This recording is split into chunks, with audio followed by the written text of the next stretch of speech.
how would you like to make your first million? And today we have Liana Zavo with us.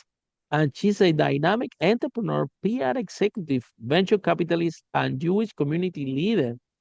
As a founder and CEO of ZavoMedia PR Group and founder of ZavoVentures, she pioneers a hybrid VCPR model, which I love. We're going to talk about that later on, that combines capital with a strategic positioning for female-led tech startup. Oh my God, I love this. So Liana, tell us, what are the 5 steps that you recommend to entrepreneurs, especially women, in order to make the first million, to get to product market fit?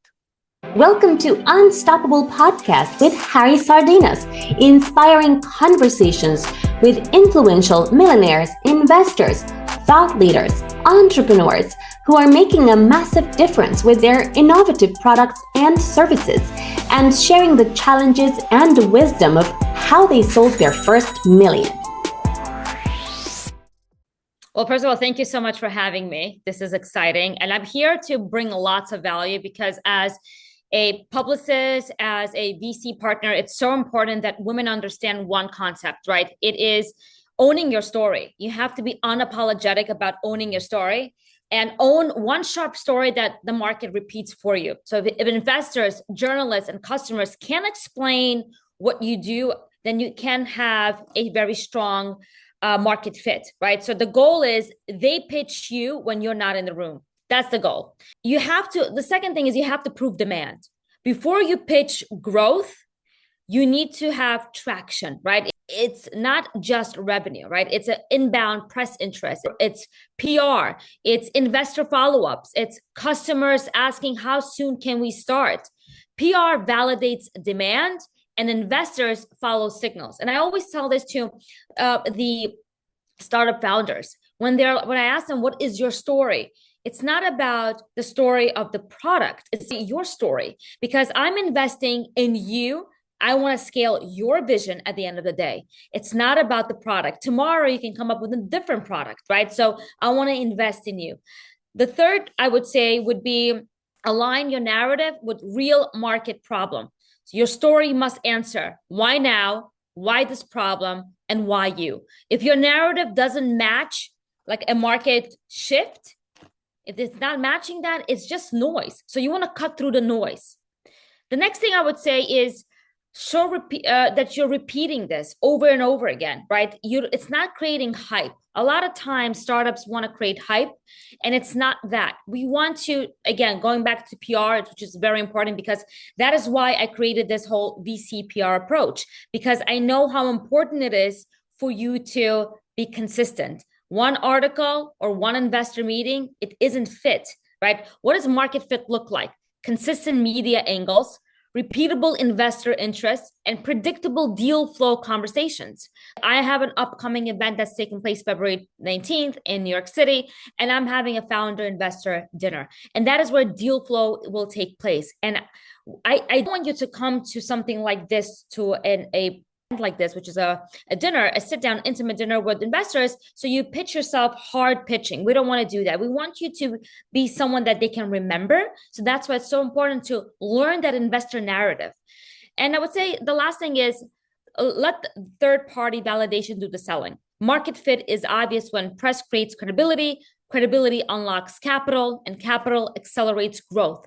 So stop convincing and start qualifying. And that's what I see time and time again, is that you don't have that market fit in the press and media that creates credibility. And it's so important because of my background in PR, that is the bridge I'm trying to, the bridge, what I'm trying to fill the market is that if you don't have a story, you can't secure capital, right? Stories secure capital. And that is what we're trying to bridge. Well, Liana, what a master class. And I wish all our listeners pay attention because this is a master class what you have just received in this 5 steps. And Liana, the one out of 5 millionaires that we interview in this podcast, they are tech millionaires, they are tech entrepreneurs. Okay. So the same statistic of this podcast validates that tech is a great vehicle to build wealth because otherwise 1 out of 5 won't be coming here to 5 steps how to make your first million. However, can you share with us the good, the bad, and the ugly of tech entrepreneurs? What is so we don't want our listeners to get a kind of false assumption that or were the assumption that okay, become a millionaire doing tech is easy. So tell us, in your opinion, because you have seen a lot of companies, yeah, especially if you're a female founder, okay, the challenges that the female founder had out there in order to get to product market fit. So can you share what is the good, the bad, and the ugly of tech businesses so our listeners can have a real objective panorama what going in tech in 2026? 90% of startups fail in their first year.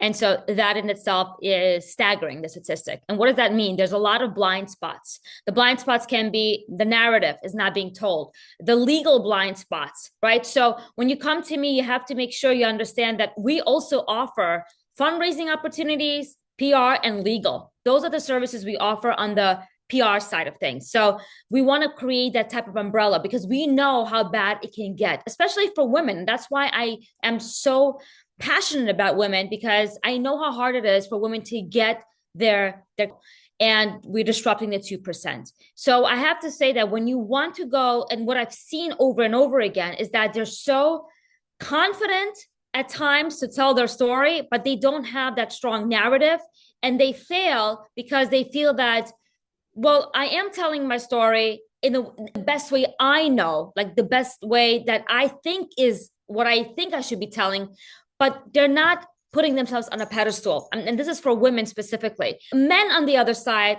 they have a tendency to wing a lot of times. They say, oh, my story is going to fly. It's no problem. They're going to bite. Women are more perfectionists.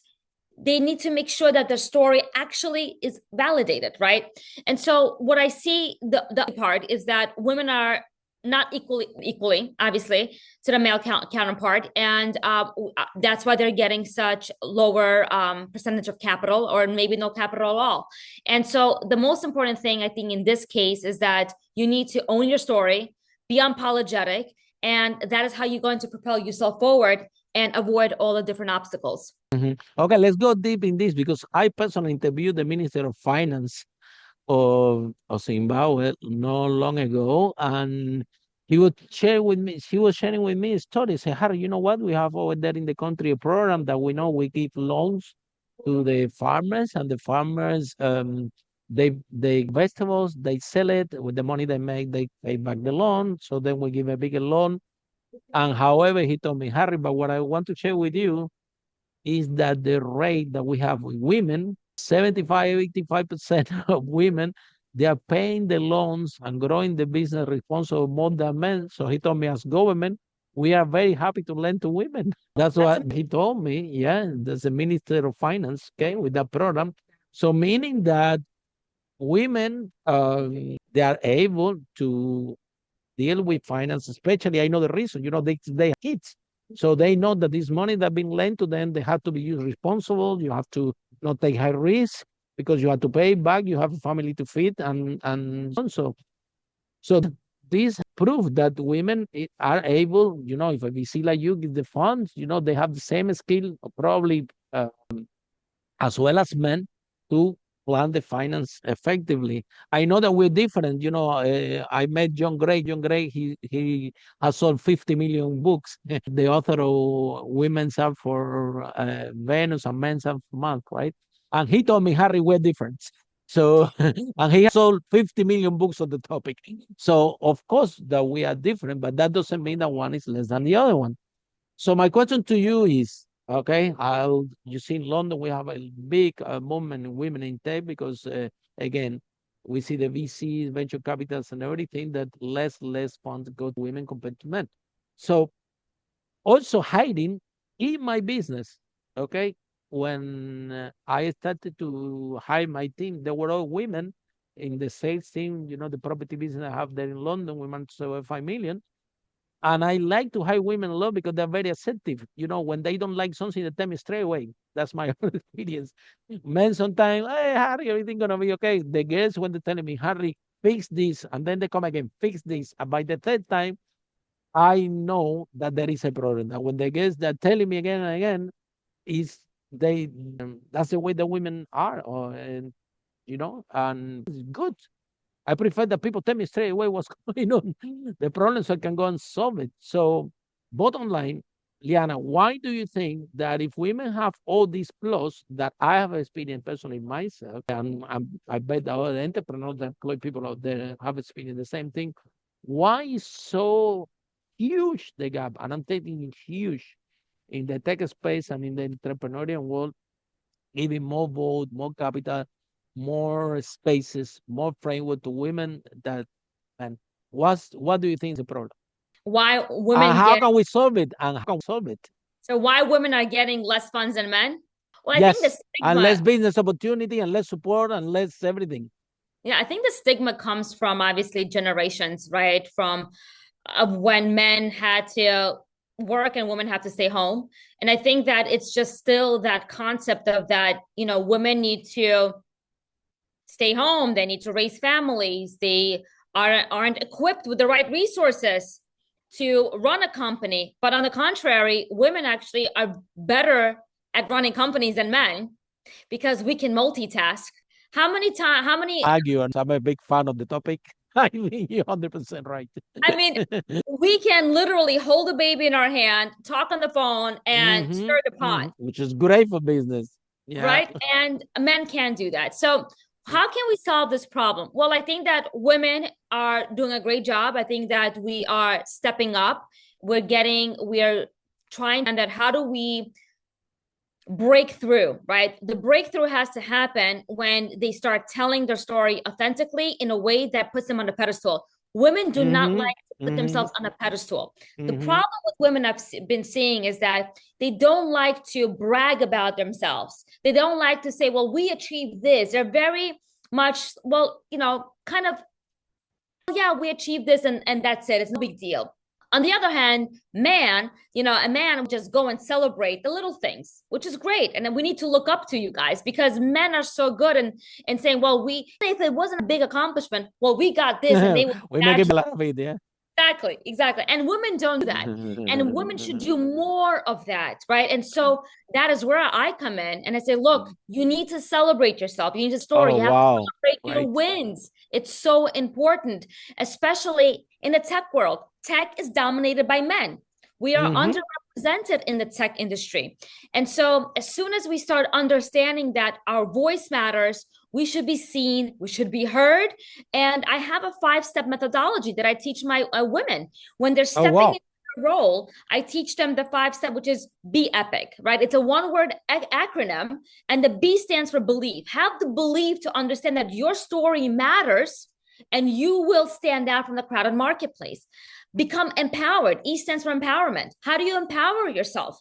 And so it goes on: personal satisfaction, step out of your courage, step out of your comfort zone, have the courage, find your inner voice, which is so important, to find your inner voice, right? And so each letter stands for a methodology that I teach, and it's been really a game changer for so many women that I mentor. And mind you, I mentor so many startups and women to step out of their comfort zone. Exactly. And how to get confidence into leading their narrative. Yeah.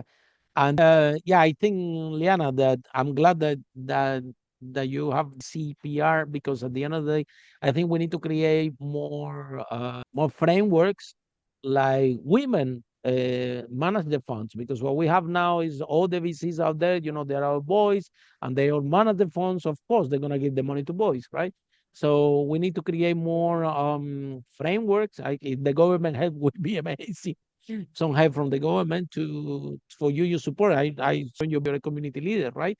So we need support from the community, from government, from everybody around, in order to develop frameworks. I'm glad that you're coaching and training women in your community how to speak up, because that's the other thing in tech, yeah. Unless because PR is never been more important now that ever in terms of AI. And the reason for that, I also mentor a lot of tech companies, so I'm on the space.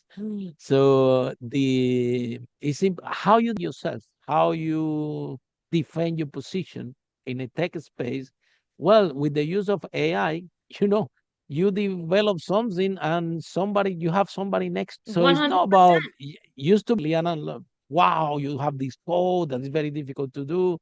That's long gone. Now, if you have a new feature, you competing with AI in a week, have the same features. So how you differentiate yourself? You know WhatsApp, right? Do you remember the story WhatsApp when they come out? I remember it was a lot of things, a lot of companies that did the same thing, text message with the app, right?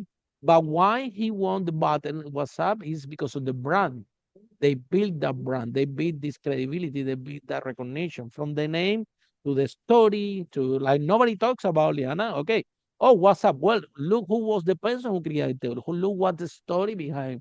Look how he managed to build the brand that actually outperform everybody else. So if you are in tech, you the only way that you can defend your position is PR, which is translating branding, sales, and marketing, and otherwise you're not going to succeed in tech, and that's the it's a marketing Yeah.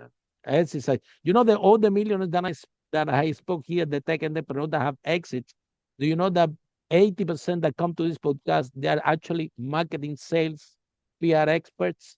That's their strength, and find the demand, they create the credibility, and then they pay somebody to develop the code. That's how they become multimillionaires.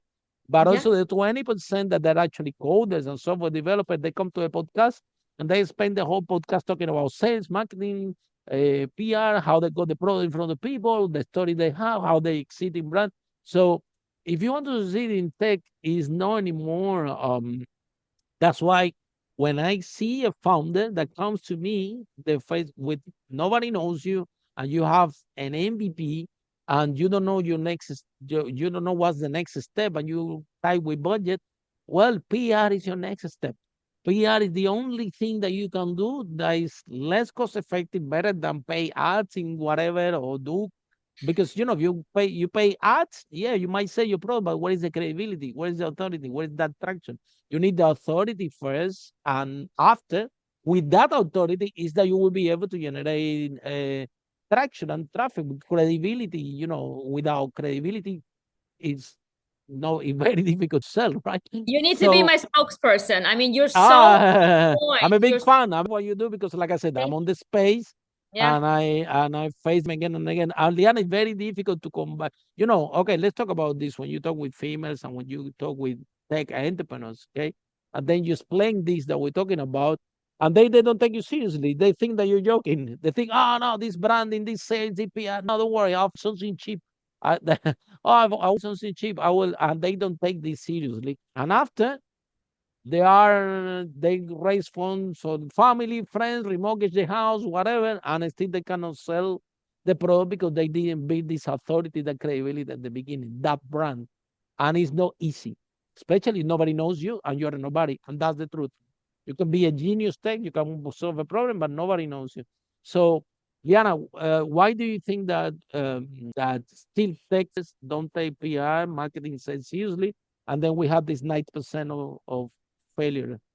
Uh, how can we fix this? What do Okay. you Well, propose? What do I'll you tell you. propose? Well, what I propose is my approach, which is the VCPR. I will never give you the money, and we cut out checks from $250 to $500,000. I will never give you unless we have a prerequisite. You must hire us as your PR agency in order to work with you. If you want 50, then you must allocate those funds to PR, and we will start working together. Because I know from past Oh experience wow, very good. that Very is good. You very good use of funds if you have an startup. exactly. So that is Brilliant. why we stand out. That's how we stand out. You must hire us if you want the funds. And I get a lot of backlash. Oh, well, we don't want to spend it on PR right away. We have other things we got to do as to hire Oh yeah. people. What else? If nobody knows you, Right. to hire We need people for what if you cannot sell? right.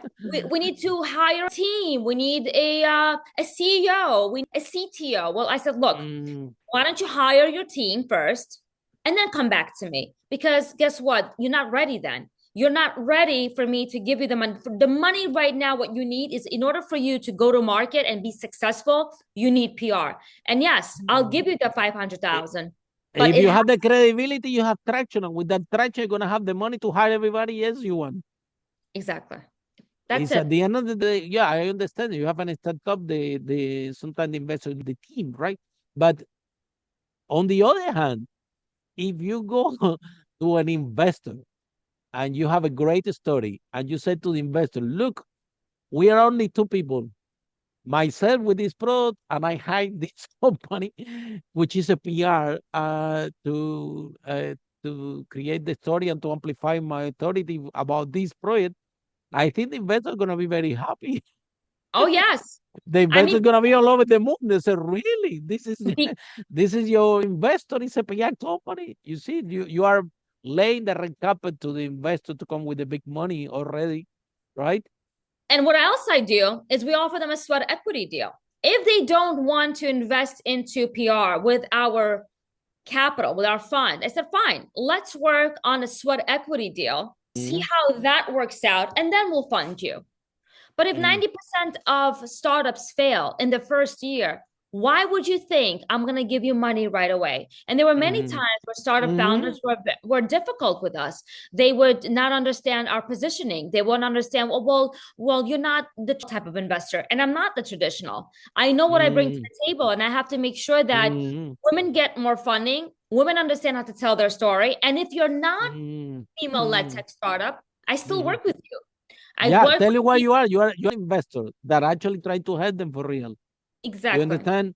Because the investor that come after, he just want to see the money and the return, and he doesn't want to get involved with you. At least you're a hang-on investor that said, I'm gonna hold you by your hand, and I'm going to do the next step. Look, I interview over 500 millionaires, okay, and in these 5 steps, how to make your first million. And if somebody come to me and tell me, okay, Harry, if you have a business, if you have a new, what if my 5 step, my ones, I will say the step number one is, do you understand? Create the product and do PR with it. Because this is when you have nothing, you need to start from there. That's where you start. You don't start because you don't even know. Number one, you create an MVP, a minimum viable product, and you start to do PR. You start to put that in front of people because you don't even know. Number one, how much this product is gonna sell for, who's gonna buy. Look, Liana, somebody came. Look at this story. Somebody came here from Canada, take an entrepreneur. Tell me, Harry, I invented a machine in the 80s, like a mobile phone, that measured the time of the worker. Okay, my business plan was easy. I'm gonna create this phone, this is like a mobile phone, and I'm gonna sell it to all the employees all over Canada, all over the world. I'm gonna become a multimillionaire, right? And you know what happened? Nobody bought even one. And what happened? The only people that wanted his product, it was not actually the employee. He thought, okay, he's gonna track the time, and because I'm gonna track my time, I'm gonna be better at work. So like this, they don't fire me. They thought that that's people will buy the product. Turns out that the only people interested in this product, it was not the employees, it was the CEOs. And the CEOs don't want to buy the product, want to lease those devices for a month or two. And what they want to pay him is for the data that those devices collected. So imagine how far is the mindset of the tech founder, what he thought that, that his product and the market will buy. It was way too far what actually people bought from it. To the point is that when you have an MVP, when you have an idea, you don't even know what the market wants, how they're gonna buy your product, and in what form.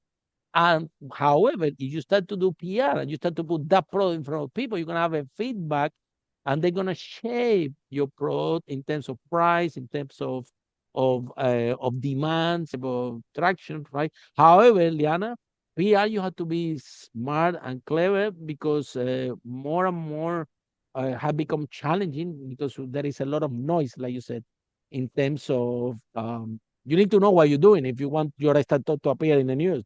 Just to keep it clear, you have to be a head of a copywriter. You need to have a right story. You need to know how to put it in front of the right people. There is no guarantee. PR have this. There is no guarantee. Somebody come, no, I can guarantee you. Well, a little bit tricky because at the end of the day, the journalists decide what they're gonna put.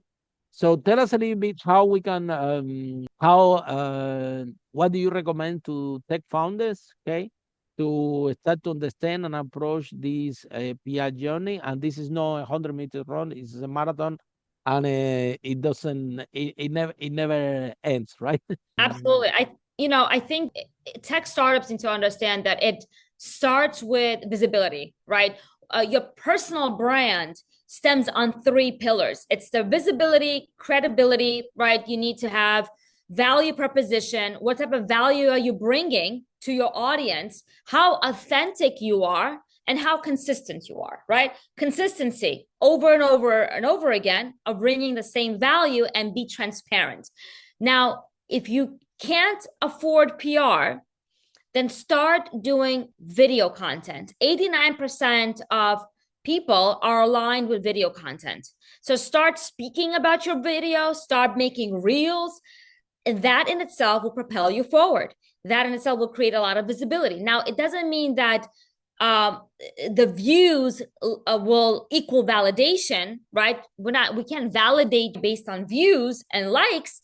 What validates your story is being in the press and media, right? When a third party validates your story. But it's a good way to start. Absolutely. If I'm looking at your Give you social some media, credibility, but it's not the same. Definitely, it's not the same.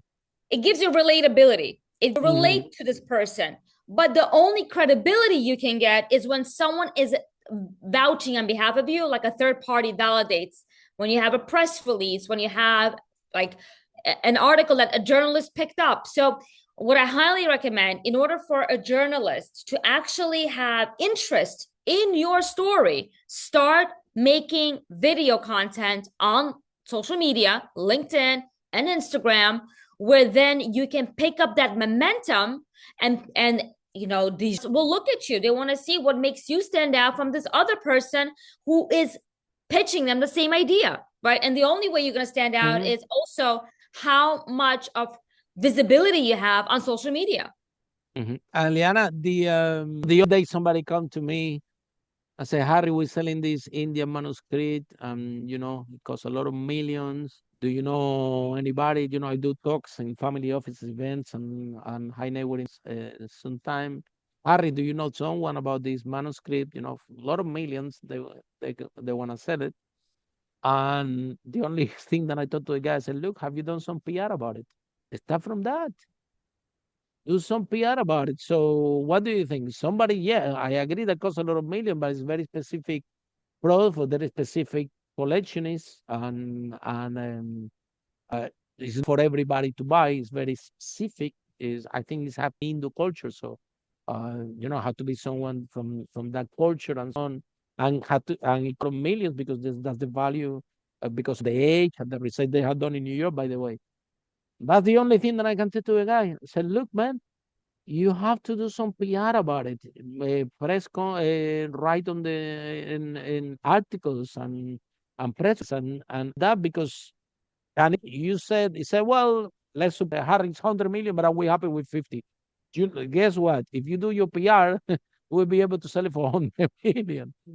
Because if we be present, the press we give will validate the research done, whatever. They will check everything before they write it on the press. So you now have the credibility. Where now you go to a multimillionaire to whatever, look, I have this product. By the way, it's 100 million, and the million are gonna say, hold on, what can I say a little bit more about it? You know what I mean? They're not gonna out of flies. Requires a certain art, the same thing, Diana. Okay, so how you increase? I have my cousin is a painter. He lives in New York, by the way, several years. And how much is worth your art? Well, the more PR you have about your art, that's what increase the price, right? And same with the pros. Same with the. At the end of the day, so many people are writing about your pros, saying that it's good. It must be good. So the story is solid, everything. So tell us, one of my favorite, Liana, is product launch, PR. Okay, tell us secret. Show us something. Give us some small tip. What are the secrets to do a right press release so you can do a product launch that appears on the press? It's all about the words, the keywords you use in this release, because as you know, SEO, if you're hiring an SEO, it's pretty much dead. So if you're going to use the right keywords within the press release to describe your product launch, what you're trying to propose to the audience, that in itself will be picked up and become Google indexed.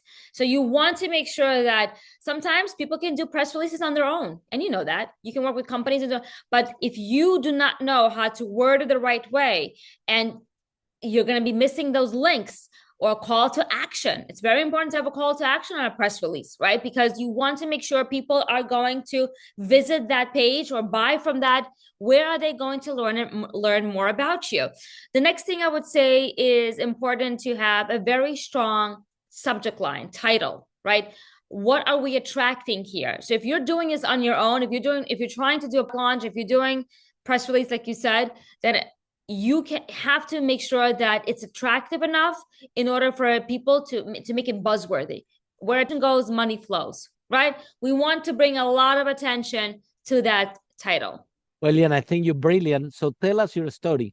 How you become so amazing, not even deploying capital, helping the tech founders with PR women, like, which is the less advantage in all these situations. How you become like that? Tell us what's your story. I thought you would never ask. So I tell you this much. I'm always looking for a way to make an impact. It all started when I was a little girl listening to my grandmother's stories. She was a journalist in Russia, and she would always tell me how she traveled all over the world, how she helped uplift personality and influence people. And I just I aspired to be like her. And so, I always wanted to pursue PR since I was a teenager.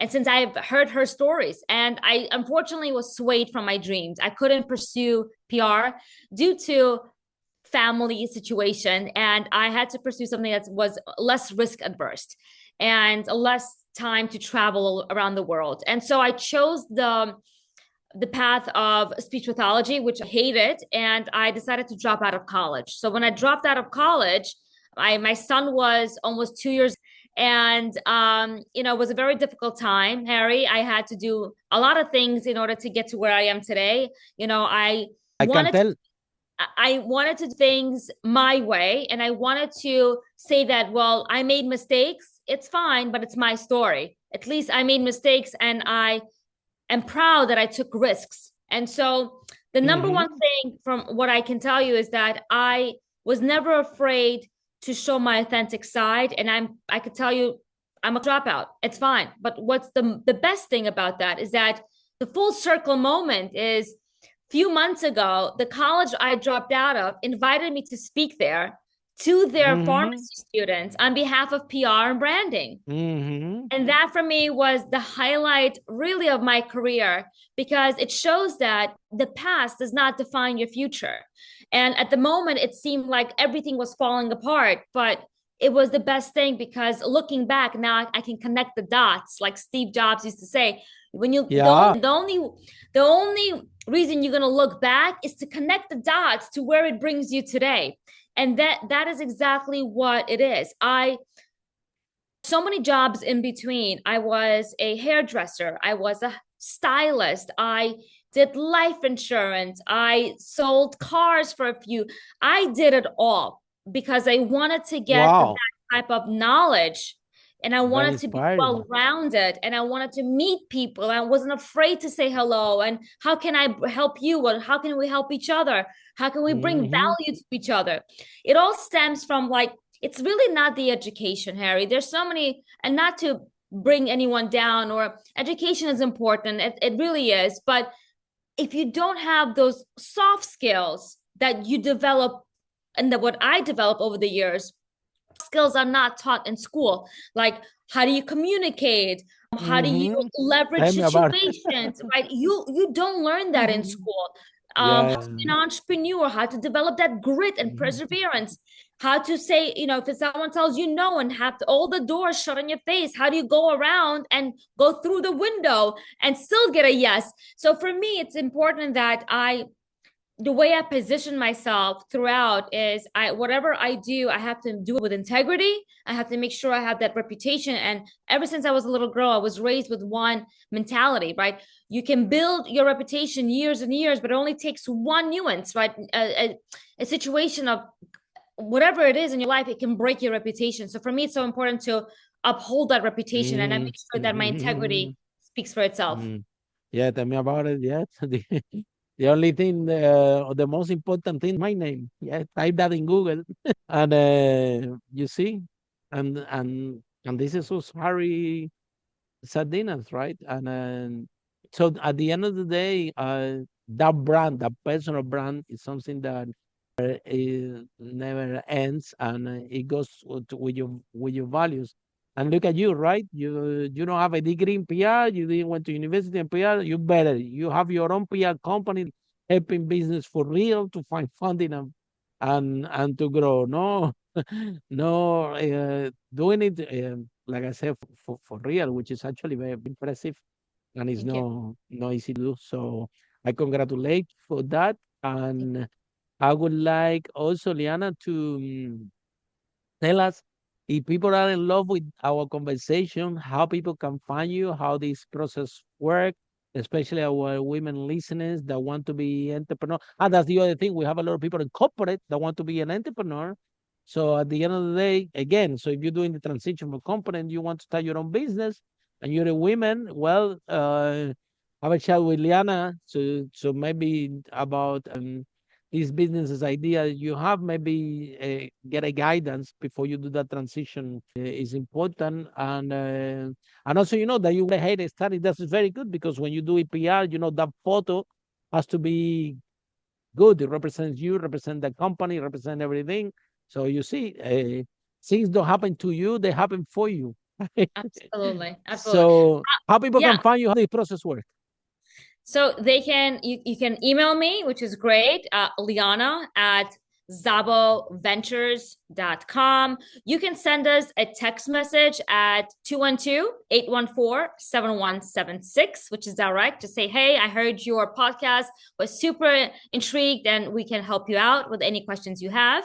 My team is on that. You can also just DM me on Instagram. Definitely would love to hear from you. There's so many ways. Don't be shy. Just reach out. In Instagram, how can they DM you? Remember, there's some listening in the car or in the gym. How they can find you on Instagram? At official Liana Zavo. Very good. Okay. And then if women have an idea and they are on the fence, want to their startup, but you know, seeing the landscape out there, and even they are afraid, they don't know they're gonna have the right support and things like that. And how they can by the way, Liana is in 12 countries. So tell us where your organization, the countries that you have presence, is not only for United States, is for all over the world, basically, right? We're in 12 countries. I help also bring international founders into the American market. If you're not in the American market, it's going to be hard for you to get the recognition. There's nothing like the American And to get market. the funding, to get the funding in US. Tell me Exactly. about it. Yeah, in London we have a lot of projects looking for funding. See, the money is well, there are some VC funds there in UK. The difference, what I say in US is like UK. They when they see a founder, they want to give the money and the whatever because they want to for them to sell the 10 millions, right? And they also want to achieve that. When here in US they say, you know what, let's make millions, you know. And more, I see that the investors in US are more. They give you more money. They're more aggressive. And of course, they demand more results. I've seen the VCs in UK more cautious, which is well, in one part good, in the other part, you know, the acceleration goes slowly, right? And in tech, you know, the move the better. But definitely, US is a great market for tech. San Francisco. I've been in the GDC, the Game Development Conference, and it's amazing. Anyway, Liana, thank you so much. for the podcast. I really appreciate it. I think you're brilliant and keep helping women. Yeah, we need more Lianas out there. Try to find some women friends. Yeah, and keep talking. Do your own events, and definitely, I bet you're great speakers. When we organize our events again all over the world, definitely should be amazing to have you around. Okay. I'm excited. Thank you so much for having me, Harry. Pleasure. Pleasure. You're great. And for all of you for the podcast, see you in our next episode. How great entrepreneurs like Liana break the wall and achieve the first million. Bye for now. Follow us for more interviews with world's most influential, audacious entrepreneurs that overcame challenges and adversity, providing you with the blueprint of how they sold their first million so you can grow your business exponentially.